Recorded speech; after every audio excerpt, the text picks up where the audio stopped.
మంత్రి సీతక్క గారు రహమత్ నగరు, బోరబండ ఇవన్నీ తిరుగుతూ ఉన్నారు. నేను సీతక్క గారిని ఒక్కటే ప్రశ్న వేస్తున్నా, అమ్మా సీతక్క గారు, మీ సంరక్షణలో ఉన్న జువెనైల్ హోమ్ సైదాబాద్, ఈ సైదాబాద్ జువెనైల్ హోమ్లో 10 మంది చిన్నారులను అక్కడుండే ప్రిన్సిపల్ లైంగికంగా దాడి చేసి అత్యాచారం చేస్తే ఆ పిల్లలు వాళ్ళ తల్లిదండ్రులకు చెప్పుకునేదాకా కూడా ఈ విషయం ఎవరికీ తెలియదు.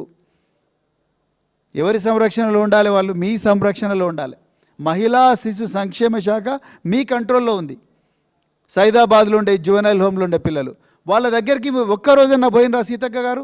మీరు ఇలా చేతులు జోడించి బోరబండ, రహమత్ నగరు, ఎర్రగడ్డ, షేక్పేట, యూసుఫ్గూడ, సోమాజిగూడలో బస్తీల దగ్గరకు వచ్చి ఓట్లు అడుగుతున్నారు. ఒక్కసారైనా జువెనైల్ హోమ్ దగ్గరికి పోయినరా మీరు? పోలేదు. ఒక్కసారైనా మరి ఇలా ఈ బాలల హక్కుల సంఘం సీతా దయాకర్ రెడ్డి గారు, మీరు ఒక్కసారైనా జువెనైల్ హోమ్ ప్రిన్సిపల్ గారిని కానీ, లేకపోతే డిస్ట్రిక్ట్ చైల్డ్ వెల్ఫేర్ ఆఫీసర్ని కానీ, director women and child welfare గారిని ఒక్కసారైనా పిలిపించినరా? లేదు. అంటే మీకు పాలన ఇంట్రెస్ట్ లేదు. పిల్లలు ఏమైనా అత్యాచారాలకు గురి కానీ, పిల్లలు 110 మంది చావని, వాళ్ళు బాయిలవాడి చచ్చినా పర్వాలేదు, వాళ్ళు ఆత్మహత్యలు చేసుకొని చచ్చిపోయినా పర్లేదు, మీకు మాత్రం ఓట్లు కావాలి జూబ్లీ హిల్స్లో.